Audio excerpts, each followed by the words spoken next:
Wild camping, such a controversial word in van life. When some people hear that word, wild camping, it pulls them out the depths with their ears pricked up going, wait a minute.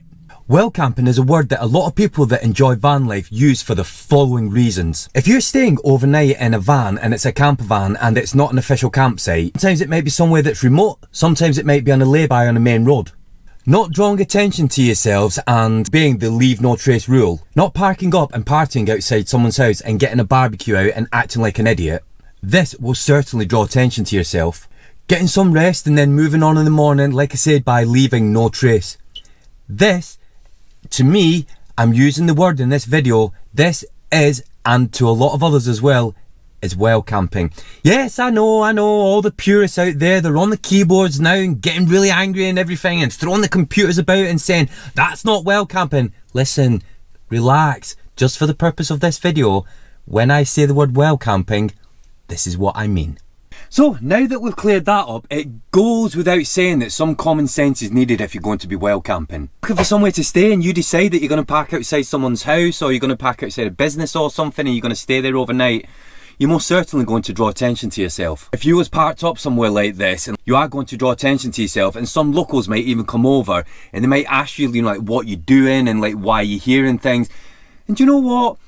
I kind of understand it, because at the end of the day, if someone's parked outside our house or something in a camper van or something, you'd be kind of like thinking like, you know, what you're doing, you wouldn't want them there. So it goes without saying, you need some common sense. So now, if you're new to this channel, we used to have a Volkswagen T5 many years ago and now we have a Volkswagen Crafter.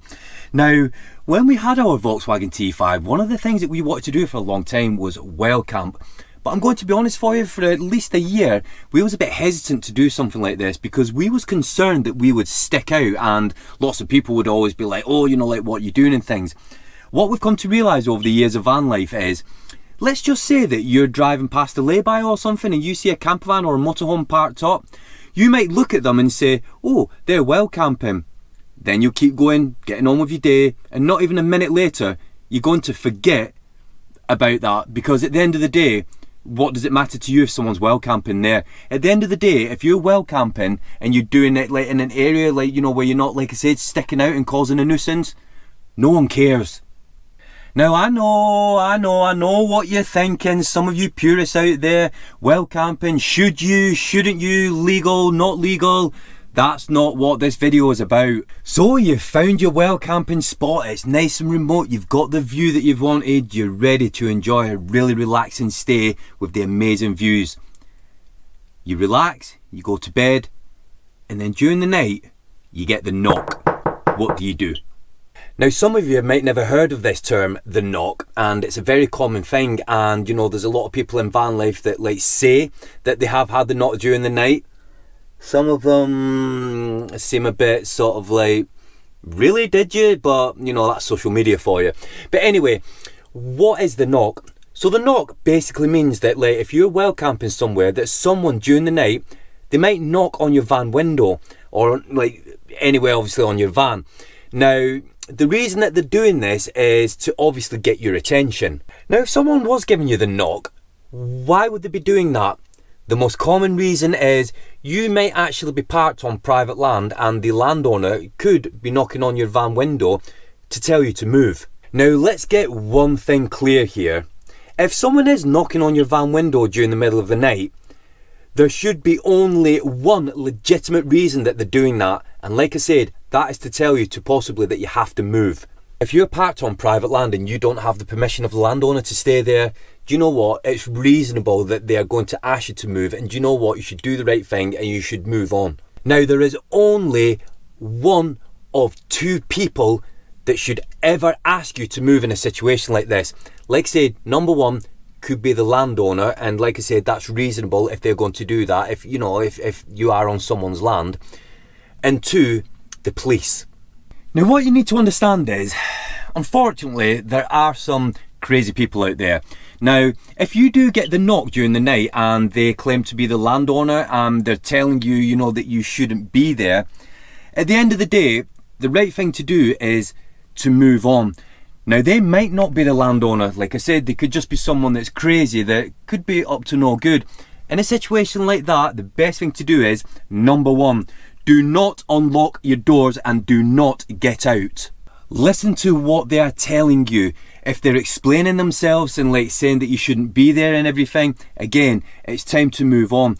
Now, just because someone's being very, very polite to you, that still doesn't mean that you should be getting out the van. I'll tell you a quick story. I've heard of someone that was wild camping overnight in a lay-by and they got the knock during the night.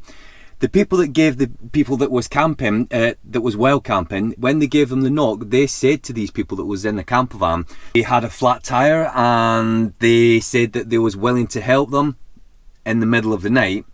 And unfortunately, these people that was staying overnight, they did get out and they never had a flat tyre, and unfortunately they were criminals that was up to no good. So again, it doesn't matter how polite someone's being to you, always stay in your van and keep your doors locked.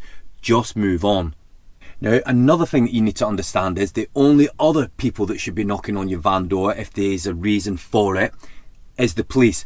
But understand, the police will always identify themselves when they're knocking on your van door. They wouldn't knock on the door and just expect you to sort of ask them questions like, who are they and what do they want?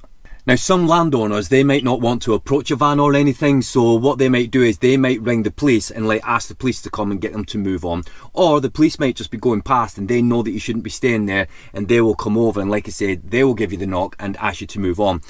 Now, the thing is, if the police do knock on your door, because like I said, there is unfortunately some crazy people out there, it might not be the police. Now, that I know that you're probably thinking, that's being a bit sort of like out there.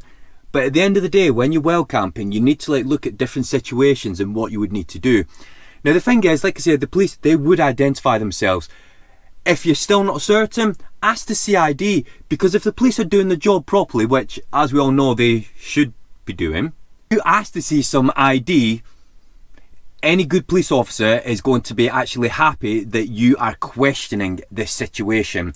You can go to the window, you can have a look at the ID, and you still don't have to get out. You can just say to the police officers, yes, I understand why I need to move, and then just leave. This is one of the things about van life. If you're wild camping, you always need to be aware that like if a situation came up, that you always need to be in a position where you can leave either quickly or, like I said, if somebody is obviously like coming up to the van and like asking you to move. Always know where your keys are so that you have to leave quickly, that it's not wasting any time. Obviously, don't like put any covers on your windscreen and things like that. Don't leave any equipment outside. You need to be in a position where if need be, you can just get up and go.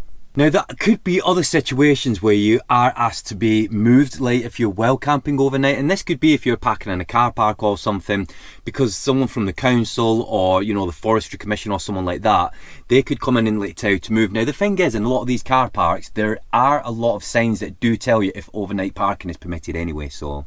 A lot of car parks now, they do actually like allow overnight camping and things, and you know, you can just like give a donation, or some of them you do like, you know, pay to stay overnight. So no, I know, is that wild camping? Like, we're not going into all that.